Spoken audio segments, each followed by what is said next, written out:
పరిశుద్ధుడా, ప్రేమగల తండ్రి, కృపా సత్య సంపూర్ణుడా, మహాగణుడా, మహోన్నతుడా, ప్రేమగల తండ్రి, నీ పరిశుద్ధమైన పాదాలకు హృదయపూర్వకంగా స్తోత్రాలు చెల్లిస్తూ ఉన్నాం. ప్రభువా, నీ సన్నిధిలో చేరి నిన్ను పాటల ద్వారా మహిమపరచడానికి కృపనిచ్చినందుకు స్తోత్రాలు.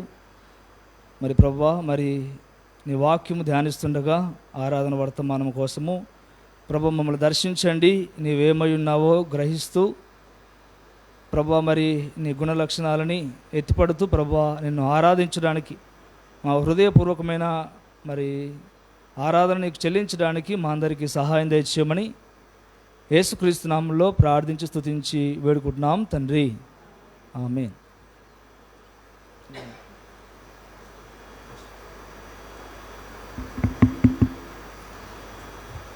పరిశుద్ధ బైబిల్ గ్రంథంలో నుంచి కీర్తనల గ్రంథము 61వ కీర్తన.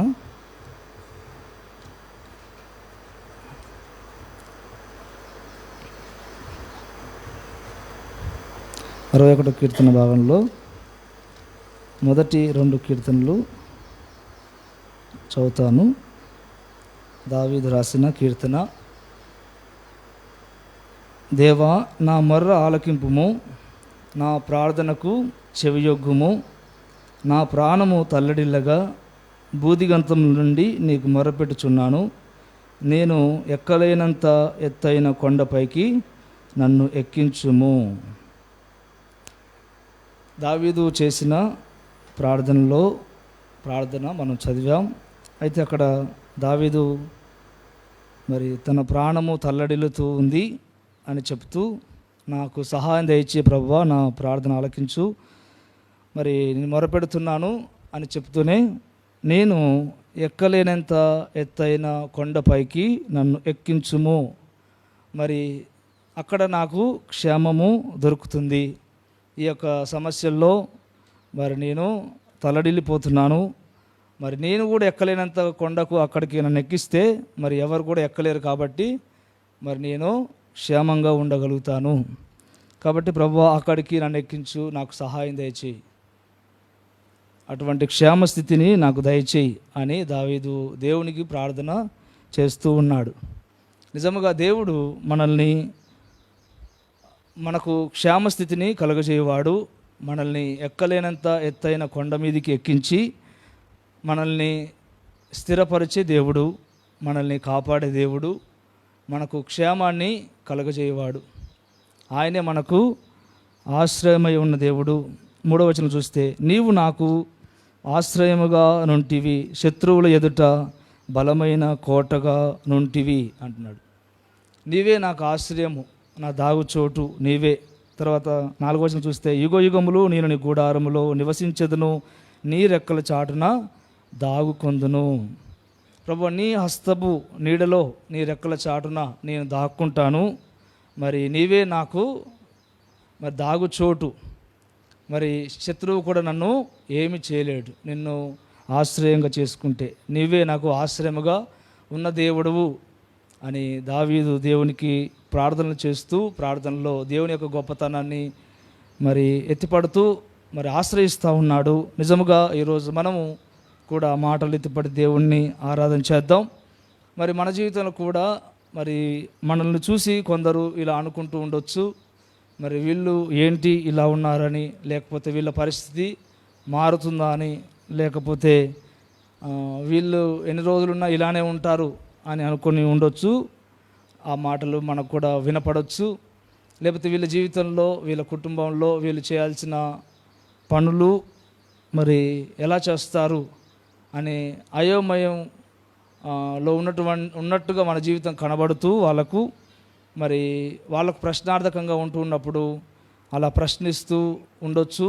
ఎంతోమంది మన గురించి అలా అనుకోవచ్చు. కానీ నిజముగా దేవుణ్ణి నమ్మిన వారు ఎప్పుడైనా క్రింద పడరు. ఒకవేళ క్రింద పడినను తిరిగి లేస్తారు. దేవుడే మనల్ని పైకి లేపి నిలబెట్టువాడు. మనం పడిపోయి ఉండొచ్చు, కొన్నిసార్లు పడిపోయినట్టుగా కనబడవచ్చు, కానీ దేవుడే మనల్ని లేవనెత్తేవాడు. మనం లేవనెత్తి నిలబెట్టి మరి నా బిడ్డ నిలిచి ఉన్నాడు అని సంతోషపడేవాడు, మహిమను పొందుకునే దేవుడు. మరి అనేక జనముల ఎదుట మనల్ని నిలవబెట్టు దేవుడు. ఎక్కలేనంత ఎత్తైన కొండకి మనల్ని ఎక్కించు దేవుడై ఉన్నాడు. మన స్థితిగతుల్ని మార్చే దేవుడై ఉన్నాడు. ఉన్నది లేనట్టుగా, లేనిది ఉన్నట్టుగా చేయగలిగిన దేవుడు. ఆ మాటలు కూడా ఎత్తిపట్టి దేవుణ్ణి ఆరాధిద్దాం. ప్రభువా, మరి లేని దాన్ని ఉన్నట్టుగా పిలిస్తే అది వస్తుంది, లేని దాన్ని ఉన్నట్టుగా చేయగలిగిన దేవుడవు అని దేవుణ్ణి మనం ఆరాధన చేద్దాం. మనల్ని ఎక్కలేనంత ఎత్తైన కొండ మీదికి ఎక్కించగలిగిన దేవుడు, మన తలని పైకెత్తే దేవుడు, మనల్ని తలగా చేసే దేవుడే కానీ తోకగా చెయ్యడు అని ద్వితీయోపదేశకాండం 28వ అధ్యాయంలో మనం చూస్తాం. రోమిలు రాసిన పత్రికలో ఆ మాట చూద్దాం. 4వ అధ్యాయంలో 4:17లో తాను విశ్వసించిన దేవుని ఎదుట అనగా మృతులను సజీవులనుగా చేయువాడును, లేని వాటిని ఉన్నట్టుగానే పిలుచువాడునైన దేవుని ఎదుట అతడు మనకందరికీ తండ్రి అయి ఉన్నాడు. కాబట్టి లేని దాన్ని, లేని వాటిని ఉన్నట్టుగా పిలవగలిగిన దేవుడు, మృతులని కూడా సజీవులుగా లేపగలిగిన వాడు. కాబట్టి మన జీవితంలో మరి ఏమీ లేనట్టుగా మనకు కనపడవచ్చు. మన పరిస్థితి ఏంటి అన్నట్టుగా ప్రశ్నార్థకంగా మనకు కూడా ఉండొచ్చు కొన్ని సందర్భాల్లో. మరి ఎంతోమంది ఎదుట సహజంగా మనకైనా మన ఎదుట ఉన్న ప్రజలకైనా కనబడిన దాన్ని బట్టే ఓకే ఇలా ఉంది అనిపిస్తుంది. లేని దాన్ని మరి తర్వాత జరుగుతుందిలే అని ఎవరు అనుకుంటారు, లేకపోతే మనమే తర్వాత జరుగుతుందిలే, తర్వాతకి మనకు సమకూర్చబడతాయిలే అంటే ఎంతమంది నమ్ముతారు? కాబట్టి అలా మన జీవితాలు కొంతమందికి ప్రశ్నార్థకంగా ఉండొచ్చు. కానీ మనము కలిగిన దేవుడు సజీవుడు, నిజమైన వాడు, మనకు తోడుగా ఉండి మనల్ని మరి ఉన్నతమైన స్థితిలోకి తీసుకుని వెళ్ళే దేవుడు, ఎటువంటి పరిస్థితులైనా తారుమారు చేయగలిగిన దేవుడు. కాబట్టి దేవుణ్ణి మనం ఆరాధిద్దాం, ఈ మాటలు ఎత్తిపట్టి స్తుతిద్దాం. ఒక మాట దినవృత్తాంతాల గ్రంథంలో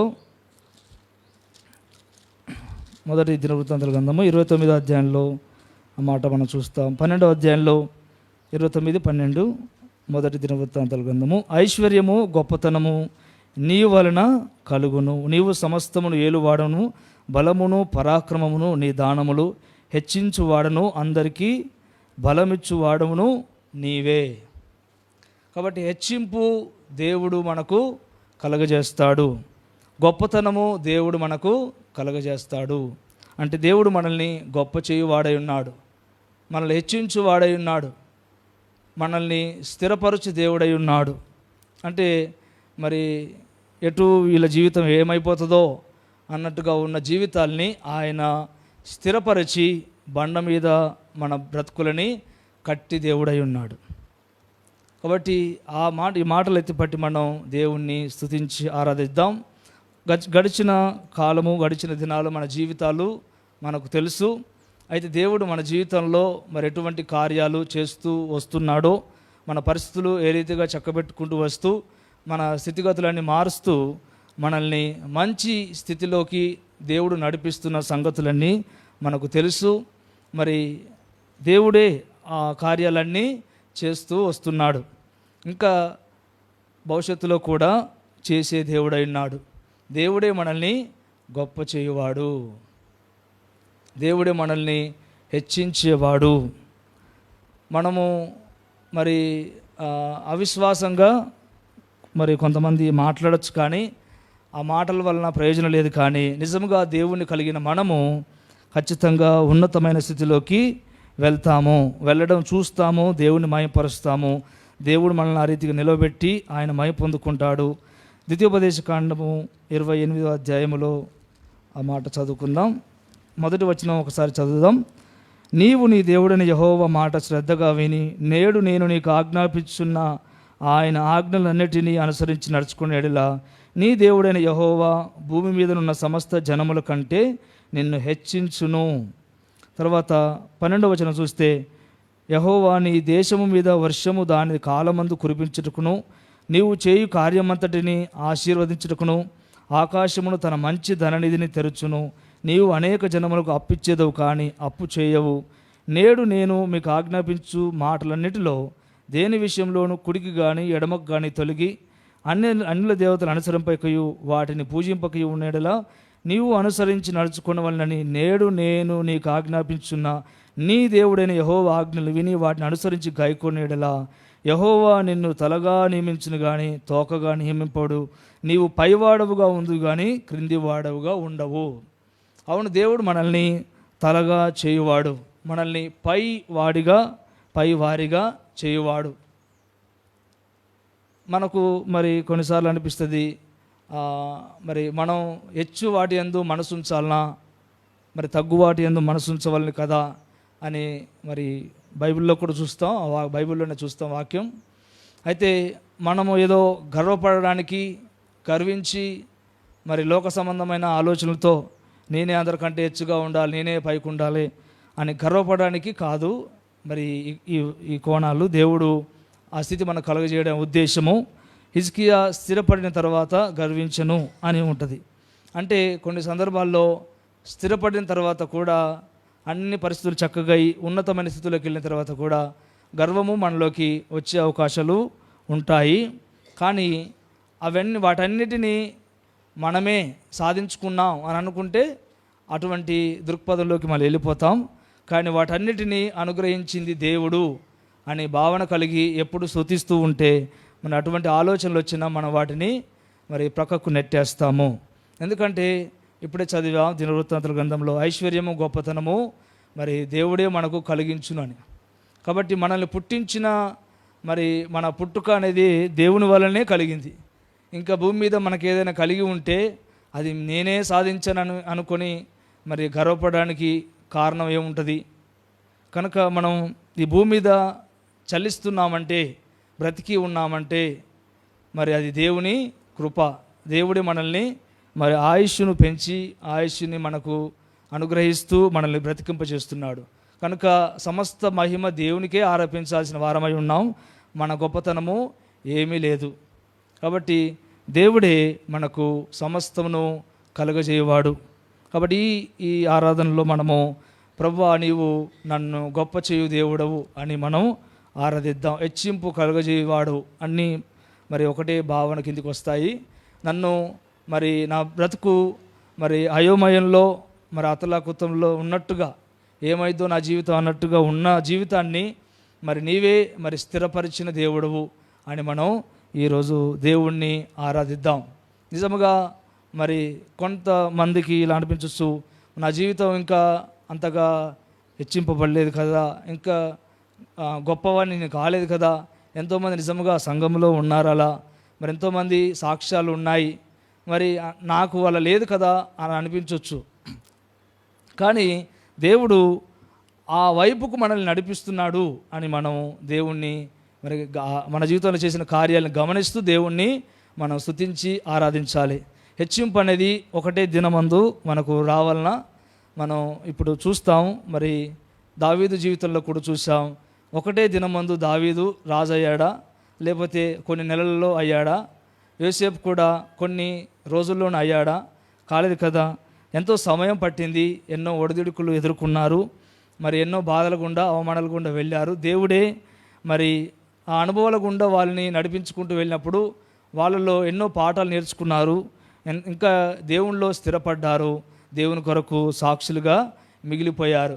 కాబట్టి మనం కొన్ని విషయాల్లోనే దేవుడు మన జీవితంలో కార్యాలు చేశాడు అని ఇంకెక్కువ చేయట్లేడు అని అనుకోవడానికి లేదు. దేవుడే వాటిని చేసుకుంటూ వెళుతున్నాడు. మనకు ఏవి కావాలనో వాటిని దేవుడు జరిగిస్తూ వస్తాడు. ప్రసంగి గ్రంథంలో చూద్దాం, ప్రతిదానికి సమయం కలదు అనే మాట మనం చూద్దాం. ప్రసంగి గ్రంథము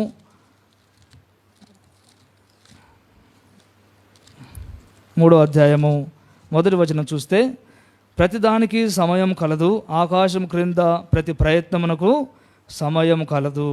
తర్వాత మనం 8వ వచనం చూస్తే, కనీసం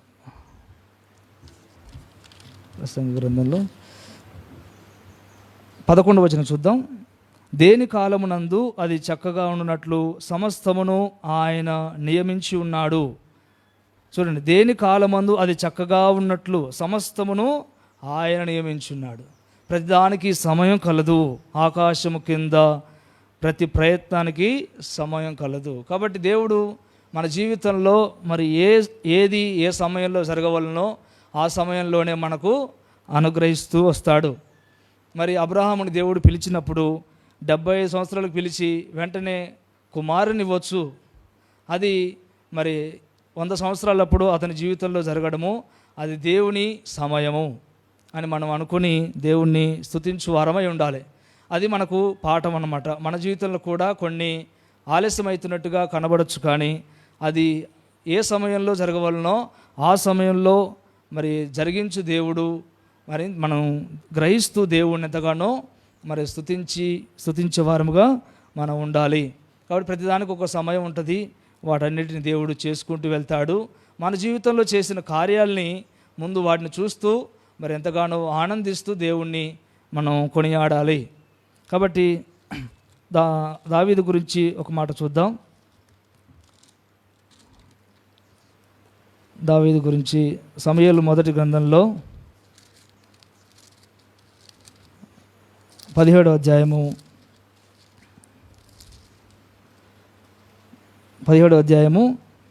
15వ వచనం చూస్తే, దావీదు బెత్లెహేములో తన తండ్రి గొర్రెలను మేపుచు సౌలు నొద్దకు తిరిగి పోవచ్చు వచ్చుచూ నుండెను. దావీదు ఏం చేస్తున్నాడు? తన తండ్రి గొర్రెలను మేపేవాడిగా ఉన్నాడు. తన సహోదరులు మరి రాజు దగ్గర పనిచేసే సైనికులుగా ఉన్నారు, కానీ దావీదు స్థితి మాత్రం గొర్రెల్ని మేపే స్థితి కలిగి ఉన్నాడు.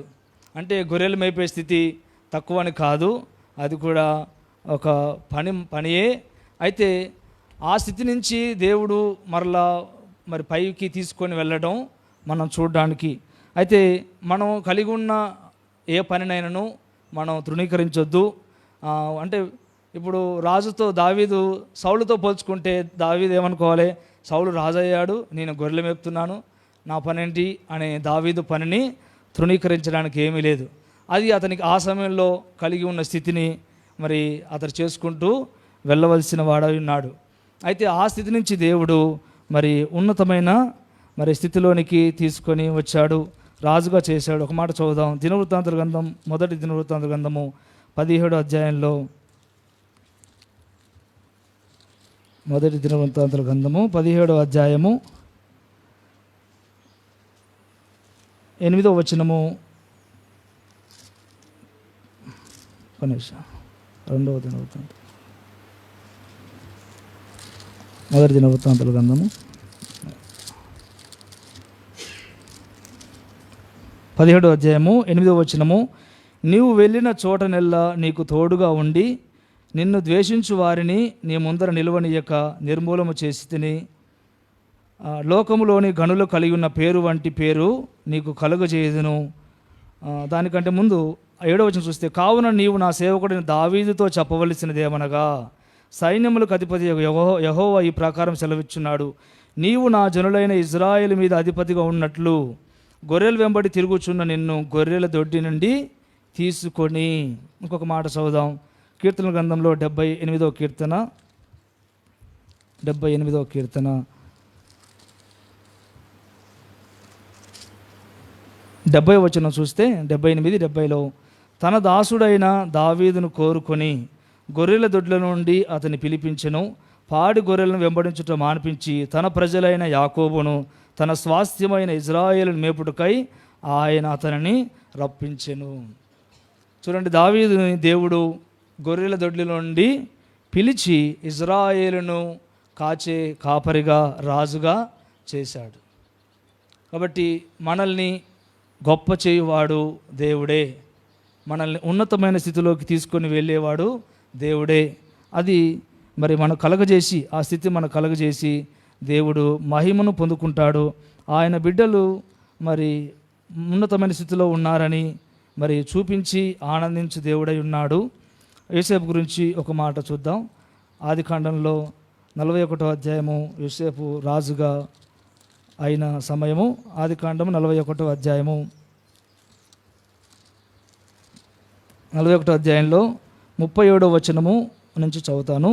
ఆ మాట ఫరో దృష్టికిని అతని సమస్త సేవకుల దృష్టికిని యుక్తమైనది గనక అతడు తన సేవకులను చూసి, ఇతని వలె దేవుని ఆత్మగల మనిషిని కనుగొనగలమా అని అనెను. మరియు ఫరో, దేవుడు ఇదంతయు నీకు తెలియపరిచిన కనుక నీ వలె వివేక జ్ఞానములు కలవారెవరు లేరు, నీవు నా ఇంటికి అధికారివై ఉండవలెను, నా ప్రజలందరూ నీకు విధేయులైందురు, సింహాసన విషయంలో మాత్రమే నేను నీకంటే పైవాడనై ఉందునని యోసేపుతో చెప్పెను. మరియు ఫరో, చూడుము, ఐగుప్తు దేశం అంతటి మీద నిన్ను నియమించి ఉన్నానని యోసేపుతో చెప్పాను. కాబట్టి యోసేపుకు మరి ప్రధానిగా కావడం, అతడు ఏ స్థితిలో నుంచి వచ్చాడంటే మరి తండ్రి దగ్గర ఉన్నప్పుడు మరి గొర్రెలు కాస్తూ తన సహోదరులతో పాటు ఉండేవాడు. తన సహోదరుల కంటే మరి పైగా బాధ్యతనిచ్చాడు తండ్రి. అయితే ఆ స్థితిలో నుంచి తన సహోదరులను బట్టి మరి ఎంతో మరి దీనమైన స్థితిలోకి వెళ్ళిపోయాడు, అమ్మబడ్డాడు, మరి చంపబడడానికి ప్రయత్నించబడ్డాడు, తర్వాత బానిసగా అమ్మబడ్డాడు. బానిసగా అమ్మబడి తర్వాత జైల్లో వేయబడి తర్వాత మరి ప్రధానమంత్రిగా అయ్యాడు. అంటే బానిసగా అమ్మబడిన యోసేపు మరి ప్రధానమంత్రిగా అయ్యాడండి. కాబట్టి బానిస అనే స్థితి చూడండి, ప్రధానమంత్రిగా అయ్యే స్థితి చూడండి. బానిస అంటే ఏదో మరి విలువ లేనటువంటి స్థితి. అటువంటి స్థితిలో ఉన్న వ్యక్తి మరి దేశమును పరిపాలించేటటువంటి ఒక ప్రధానమంత్రి కావడం, ఒక విలువైన స్థితిలోనికి మరి రావడం అనేది అది దేవుని కార్యమే. ప్రతి సందర్భంలో అతనికి దేవుడు ఘనతనిస్తూనే వచ్చాడు. తన మరి పొతిఫర్ ఇంట్లోకి వెళ్ళినప్పుడు కూడా మరి అక్కడ బానిసగా ఉన్నా కానీ తర్వాత అతను వచ్చిన ఆశీర్వాదం బట్టి పొతిఫరు అతన్ని గమనించి సైన్యములకు అధిపతిగా ఉన్న పొతిఫర్ అది గమనించి తన ఇంటిలోకి తీసుకొని వచ్చి ఇంటి పైన అధికారాన్ని పెట్టుకున్నాడు అనమాట. అంటే అతడు ఎక్కడ ఉన్నా అక్కడ అతన్ని దేవుడు ఆశీర్వదిస్తూ గొప్ప చేస్తూనే వచ్చాడు. జైల్లో వెళ్ళిన తర్వాత కూడా మరి జైలు అధికారిగా అయిపోయాడు. అధికారిగా, నిజమైన అధికారి కాదు కానీ అధికారి లాంటి అధికారి అక్కడ అధికారిగా జైల్లో అందరికి పైగా ఉన్నాడు. కాబట్టి ఆ జైలు అధికారికి మరి అతని మీద దయ పుట్టినట్లుగా దేవుడు చేశాడు. కాబట్టి దేవుడు మనల్ని ఏ స్థితిలో ఉన్నను, ఎటువంటి పరిస్థితుల్లోకి వెళ్ళినను అక్కడ మనకు మరి హెచ్చింపును, ఉన్నతమైన స్థితిని కలుగజేయువాడుగా ఉన్నాడు. కాబట్టి మనకు యోసేపు కనిపించవచ్చు, నేను జైల్లో పడ్డాను, నా పరిస్థితి ఏంటి, నా బాధ ఏంటి, ఇది నేను ఎక్కడ ఉండాల్సిన వాడిని, నేను నేరం చేసిన వాడిని కాదు కదా అని అనుకోలేదు. కానీ అక్కడ ఉన్నా కూడా అక్కడ దేవుడు అతనికి తోడుగా ఉన్నాడు. మరి అతనికి అక్కడ కూడా హెచ్చింపే దేవుడు దయచేశాడు. తర్వాత జైల్లో నుంచి నేరుగా వచ్చి ప్రధానమంత్రిగా అవునట్లుగా దేవుని కార్యమే అది. కాబట్టి రాజు కలగనడము, ఆ కలభావం ఎవరు చెప్పలేకపోవడము, ఆ భావము కేవలం యోసేపు మాత్రమే చెప్పగలిగినట్లుగా దేవుడు సహాయం చేయడము, మరి ఐగుప్తు ప్రజలందరూ కరువులో నుంచి బయటపడడము, ఇదంతా దేవుని యొక్క కార్యమే. కాబట్టి దేవుడే మనల్ని మరి లేని వాటిని ఉన్నట్టుగా చేసి మనల్ని ఉన్నతమైన స్థితిలోకి తీసుకొని వెళ్ళేవాడు. కాబట్టి మనము మరి దేవుణ్ణి నమ్మిన వారిని మనం ఒకవేళ మనం పరిస్థితిలోకి వచ్చిన తర్వాత అప్పుడే కొత్తగా వచ్చిన వారిని చూసి కూడా అలా అనుకోవడానికి ఏం లేదు. వాళ్ళకు ఒక సమయం ఉంటుంది, వాళ్ళని కూడా దేవుడు హెచ్చిస్తాడు. మనం అనుకోము. కానీ ఒకవేళ అటువంటి భావన కొంతమంది కలగొచ్చు, లేకపోతే కొందరు అనొచ్చు, మరి పలానా వాళ్ళు బాగానే ఉన్నారు కదా, మీరు ఎందుకు ఇలా ఉన్నారు అని అంటుంటారు. కానీ ప్రతిదానికి ఒక సమయం కలదు అని మనం చూసాం కదా. కాబట్టి వారిని కూడా అంటే వాళ్ళని ముందుగానే హెచ్చించాడు, వీళ్ళని మరలా హెచ్చించుకుంటూ దేవుడు వెళ్తూ ఉన్నాడు. కాబట్టి మనము దేవుణ్ణి కలిగి ఉన్నాం, మనల్ని దేవుడు ఉన్నతమైన స్థితిలోనికే తీసుకొని వెళ్తాడు, తీసుకొని వెళ్ళనై ఉన్నాడు. కాబట్టి ఆ మాటలు మనం ఎత్తిపట్టి దేవుణ్ణి స్తుతిద్దాం. తర్వాత ఒక మాట యోహాను సువార్తలో 15వ అధ్యాయంలో కూడా చూస్తే, యోహాను సువార్త 15వ అధ్యాయంలో ఫలించడం గురించి 5వ వచనం చూస్తే, ద్రాక్షవల్లిని నేను, తీగెలు మీరు, ఎవడు నా యందు నిలిచి ఉండునో నేను ఎవని యందు నిలిచి ఉండునో వాడు బహుగా ఫలించును. అంటే దేవునిని కలిగిన వారు, దేవునిలో ఉన్నవారు బహుగా ఫలిస్తారు అని ఉంది అక్కడ.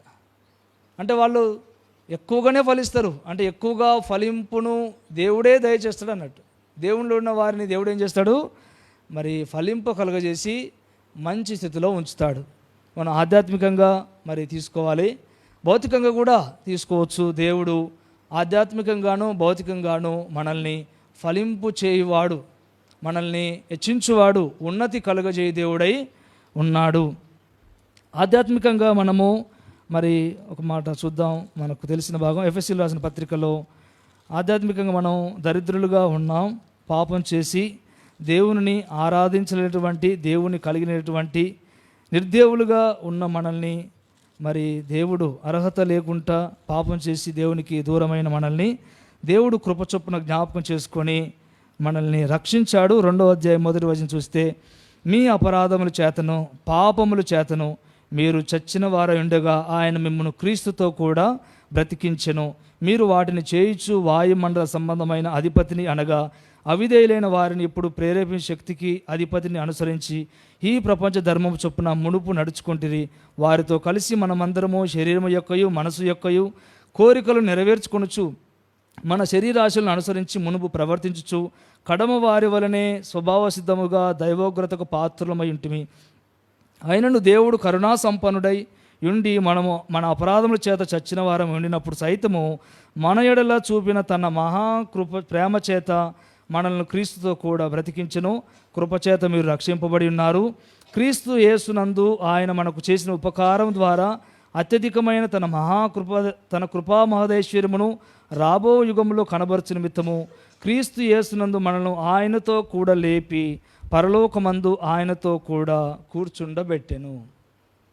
అయితే మన స్థితి ఏంటంటే దేవుణ్ణి మరి నేరుగా పిలిచి మరి దేవునితో సహవాసం చేయనటువంటి స్థితి, అంటే పాపం చేసి దేవునికి దూరమైన స్థితి, నిర్దేవులుగా ఉన్న స్థితి మన జీవితం. అయితే అటువంటి వ్యక్తులు అయిన మనల్ని దేవుడు ప్రేమ చేత కృపచేత మరి మనల్ని పిలిచి మరి ఆ పాపం నుంచి శాపం నుంచి విడిపించి మనల్ని రక్షించి మరి క్రీస్తు ద్వారా మనల్ని తిరిగి లేపి బ్రతికించి ప్రభువుతో మనం పరలోకమందు ఆయనతో కూడా కూర్చుండపెట్టబడ్డాము. చూడండి దేవుడు ఎంత ఆధిక్యతనిచ్చాడు. అంతసేపు చూసాం, భౌతికమైన సంగతులన్నింటిలో చూస్తూ వచ్చాం. ఆధ్యాత్మిక కూడా ఇప్పుడు మనము దేవుడు లేని జనముగా ఉన్న మనము దేవుణ్ణి కలిగి దేవుణ్ణి ఆరాధిస్తున్నాం. రోమీయులకు రాసిన పత్రికలో ఒక మాట చూద్దాం. 8వ అధ్యాయంలో 14వ వచనం చూస్తే, దేవుని ఆత్మ చేత ఎందరు నడిపింపబడుదురో వారందరూ దేవుని కుమారులయ్యుందురు. ఏలైనా మరల భయపడటకు మీరు దాస్యపు ఆత్మను పొందలేదు కానీ పుత్రాత్మను పొందిదిరి. ఆ ఆత్మ కలిగిన వారమై మనము అబ్బా తండ్రి అని మొరపెట్టుచున్నాము. మనము దేవుని పిల్లలమని ఆత్మ తానే మన ఆత్మతో కూడా సాక్ష్యమిస్తున్నాడు.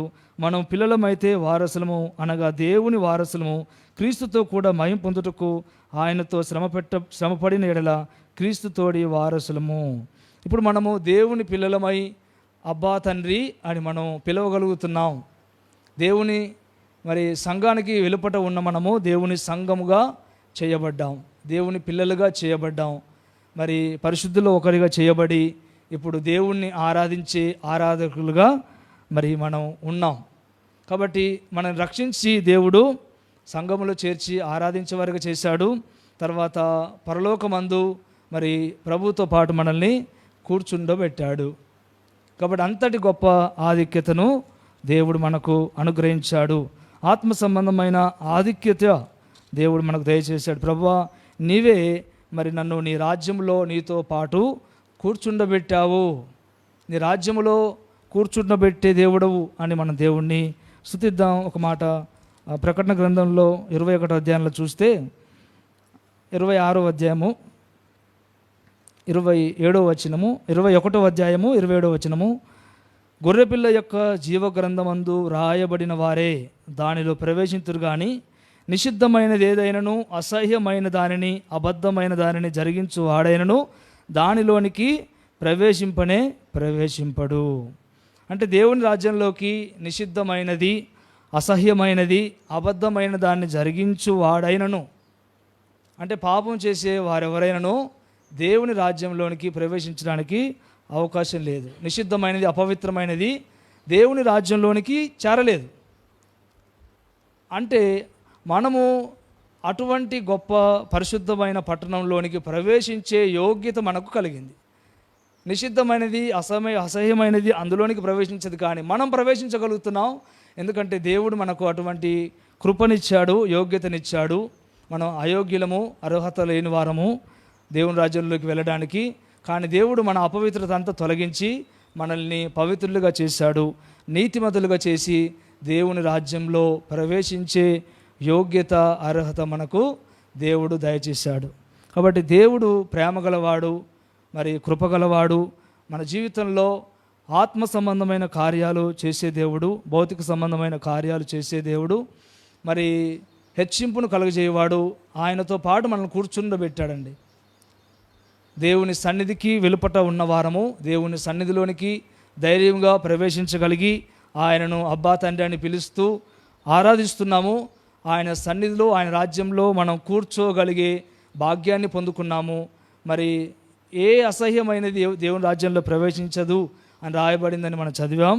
మరి అటువంటి స్థితిలో ఉన్న మనల్ని దేవుడు మరి దేవుని రాజ్యంలోనికి ధైర్యముగా, మరి నిర్భయముగా మనం మరి ఆయన రాజ్యంలోకి ప్రవేశించినటువంటి యోగ్యత మనకు కలిగింది. కాబట్టి దేవుణ్ణి మనం ఈరోజు ఈ మాటలు ఎత్తిపట్టి ఆరాధిద్దాం.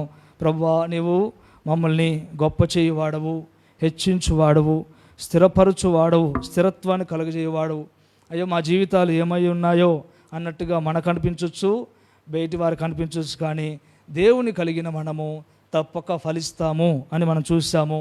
ఆయన మనల్ని తలగా చేయువాడు, తోకగా ఉంచేవాడు కాదు, పైవాడిగానే మనల్ని చేయువాడు. ఎక్కలేనంత ఎత్తైన కొండ మీదికి ఎక్కించువాడు. మత్తయి సువార్త 7వ అధ్యాయంలో ఉంటుంది, ఆయన వాక్యానుసారంగా నడుచువారు మరి బండ మీద తన ఇల్లు కట్టుకున్న వాని వలె, పోలిన వాని వలె ఉంటారని. కొరింథీ పత్రిక 10వ అధ్యాయంలో ఉంటుంది, మొదటి పత్రికలో. మరి ఇజ్రాయేలులు బండలోని తాగుతూ వచ్చారని. అయితే మనం ఆ బండ అంటే, ఆ బండ ఎవరు అంటే క్రీస్తే ఆ బండ అని అక్కడ ఉంటుంది. మనము ఆ బండ మీదకి మరి ఎక్కి నిలబడ్డాం. క్రీస్తు అనే బండ మీద మన పాదములు దేవుడు నిలబెట్టి మనల్ని స్థిరపరిచాడు. కాబట్టి ఎక్కలేనంత ఎత్తైన కొండ మీదకి ఎక్కించి క్షేమస్థితిని కలగజేవాడు. క్రీస్తు అనే బండ మీద తండ్రి అయిన దేవుడు మనల్ని నిలవబెట్టి మనకు ఆత్మ సంబంధమైన క్షేమస్థితిని కలగజేశాడు. ఆయన రాజ్యంలో ఆయనతో పాటు కూర్చుండే భాగ్యము మనకిచ్చాడు. ప్రభువా, నీవే ఆత్మ సంబంధంగా, భౌతిక సంబంధంగా హెచ్చింపు కలగజేయవాడవు. నాకు రక్షణ ఇవ్వడానికి, నాకు ఆ ఉన్నతి కలగజేయడానికి నీవు ప్రేమించి సిలువలో నా కొరకు ప్రాణం పెట్టావు, నా కొరకు రక్తం కార్చావు, నా శ్రమలన్నీ నీవు కల్వరి సిలువలో నీవు భరించావు, నీకు కృతజ్ఞతలు అని మనం మరి దేవుణ్ణి స్తుతించాలి. ప్రభువా, నీవు నా కొరకు నాకు హెచ్చింపు కలుగజేయడానికై నువ్వు ఎంతగానైనా తగ్గించుకుని వాడవు. అంటే ప్రభు మన కొరకు తను తాను తగ్గించుకొని దిగి వచ్చాడు అని మనకు తెలుసు కదా. కాబట్టి మనకు ఆ ఉన్నతి కలుగజేయడానికై ప్రభు మన కొరకు తను తాను తగ్గించుకొని రిక్తునిగా చేసుకొని దిగి వచ్చాడు, మనల్ని అంతగా ప్రేమించువాడై ఉన్నాడు. కాబట్టి ఈ మాటలు దేవుణ్ణి ఎత్తిపట్టి మనం ఆరాధన చేద్దాం.